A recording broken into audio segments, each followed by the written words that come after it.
Hey guys, tonight, we begin not with kings or conquests, but with silence. The quiet of an empty granary, the stillness after a scream, the breath before history turns.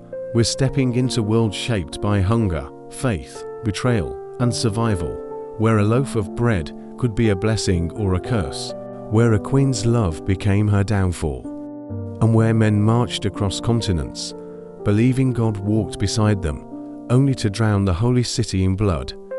This is a story of resilience, of what happens when the earth fails, when power corrupts, and when belief becomes both salvation and slaughter. Before we go any further, take a moment, dim the lights, maybe turn on a fan for that soft background hum, something to wrap you in the night. Because what we're about to explore isn't just history, it's memory, it's warning, it's the echo of lives lived at the edge of existence. So before you get comfortable, take a moment to like the video and subscribe, but only if you genuinely enjoy what I do here. This isn't about numbers, it's about connection, about sharing these stories with people who feel them, not just watch them. And let me know in the comments, where are you tuning in from? And what time is it for you right now? It's always fascinating to see who's joining us from around the world. A student in Seoul, a night owl in Snow Paulo, someone in Dublin sipping tea as the rain taps their window. All of us, together, leaning into the past. Now, let's begin. Imagine a world where the earth turns against you.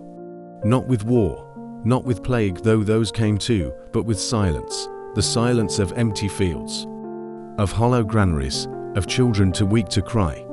This is the story of survival, not the kind sung by bards or carved on stone monuments. No, this is the quiet, desperate resilience of the forgotten, the medieval peasant gnawing on bark bread and wondering if tomorrow's stew will kill them or merely make them hallucinate.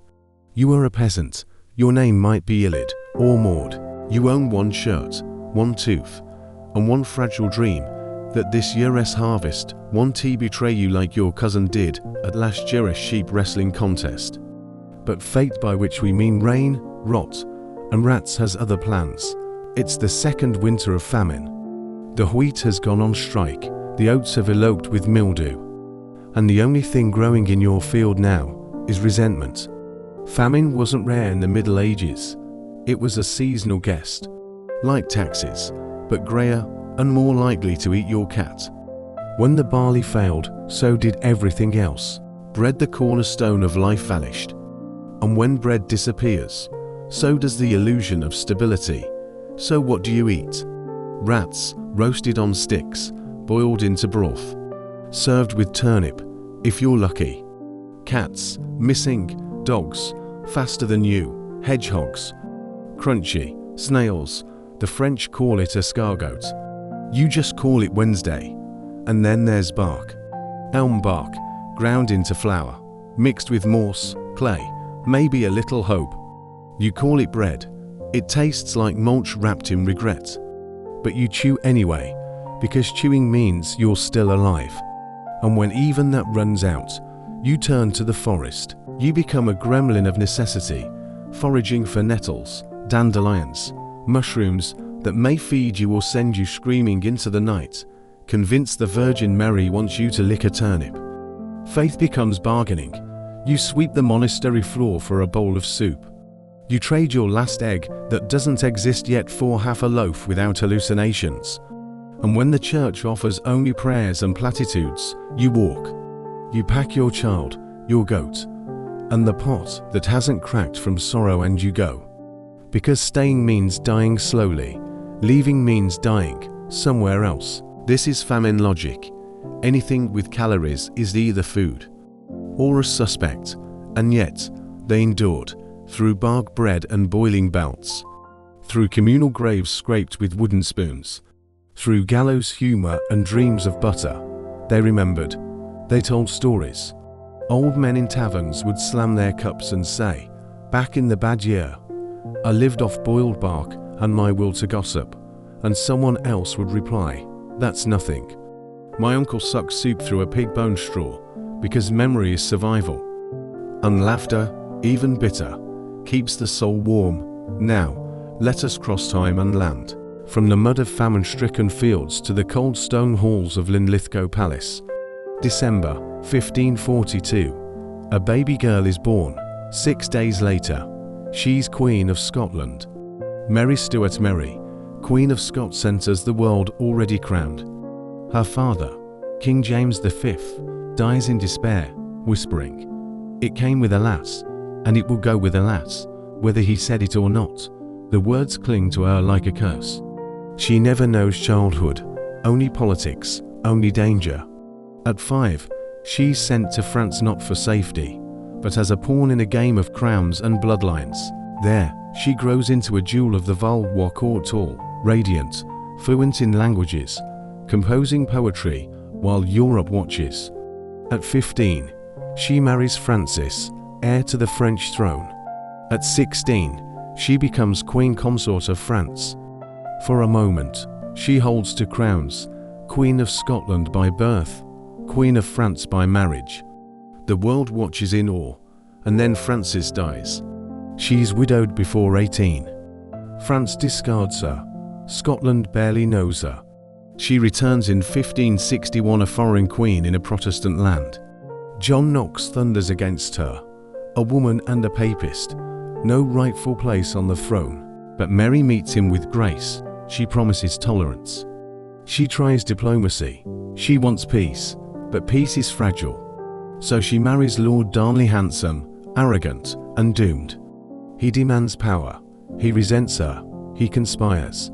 And then Rizzio, her secretary, dragged from her supper and stabbed 50 times in front of her, while she is pregnant. She gives birth to James. She survives, but Darnley, found dead after an explosion at Kirkhoe Field. Was she involved? We'll never know, but scandal stains her name.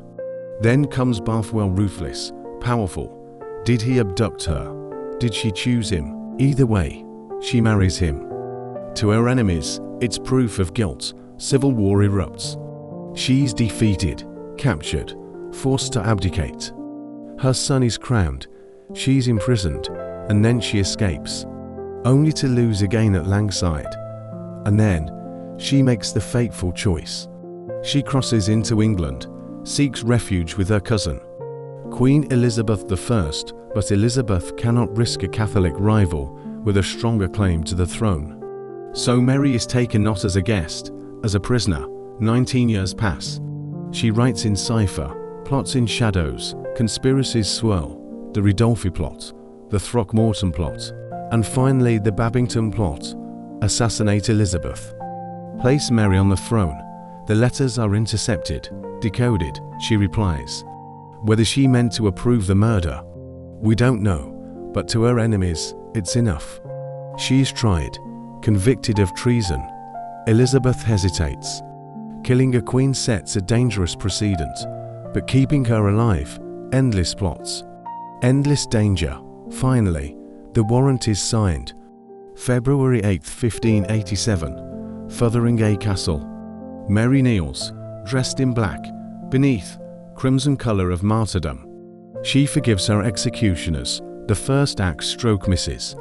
The second wounds. The third ends it. She's 44. Her death echoes across Europe. To Catholics martyrdom, to Protestants justice. And years later, her son, James VI of Scotland, becomes James I of England. The crowns unite, but Mary's life remains one of history's great tragedies. Infant queen, widowed bride, imprisoned mother, beheaded saint, and all of it built on a foundation far simpler than power. Oats, yes, oats. In medieval Scotland, survival wasn't about luxury. It was about endurance.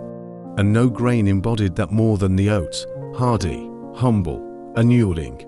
It grew where wheat failed, in cold winds, poor soil, endless rain, ground into meal, stirred into porridge, pressed into bannocks. The spurtle stirred, the pot simmered. Porridge was breakfast, dinner, supper, 4 peasants, 4 nobles, 4 monks. It sustained armies. fed travelers, warmed the sick. Bannocks, flat oat cakes baked on girdles were carried into battle, tucked into packs, eaten dry or dipped in broth, and broth.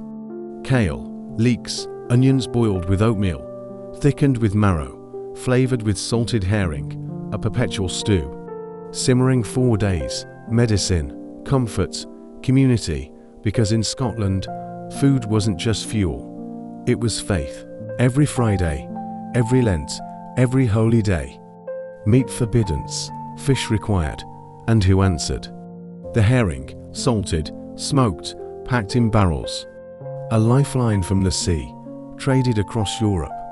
Eaten by peasants and kings alike. Venison, that was 4 feasts, 4 lords, 4 celebrations.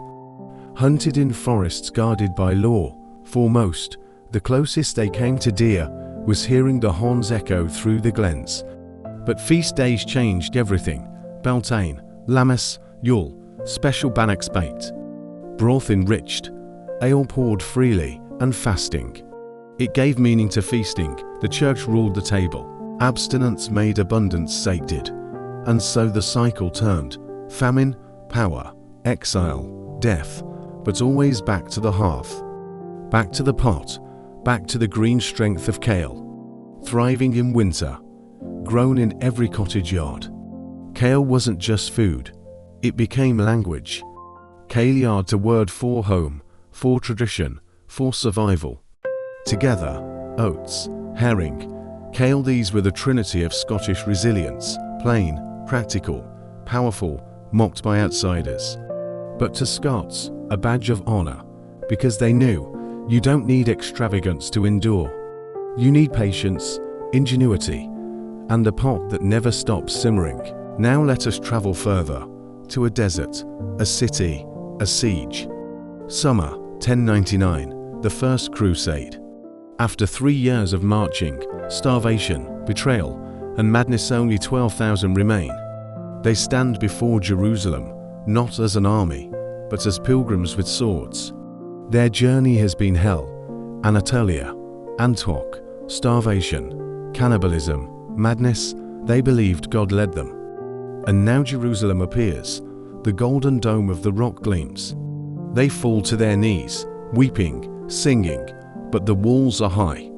The defenders ready, no siege engines, no wood, no water. They drink from poisoned springs, eat roots, kill their horses for meat, and then faith. On July 8th, they march barefoot around the city. Priests carry relics, knights weep. Peter the hermit leads them in penance, like Joshua at Jericho. And then miracle.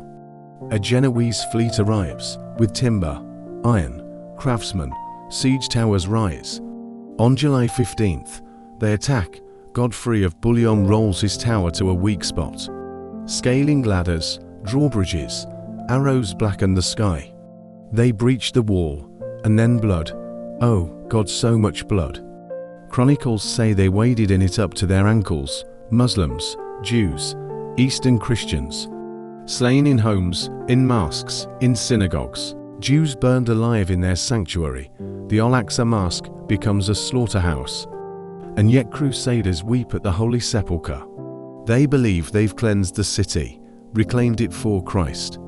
Godfrey refuses a crown of gold where Christ wore thorns. He becomes advocate of the Holy Sepulchre. The Latin kingdom of Jerusalem is born. But peace, no, the massacre scars history.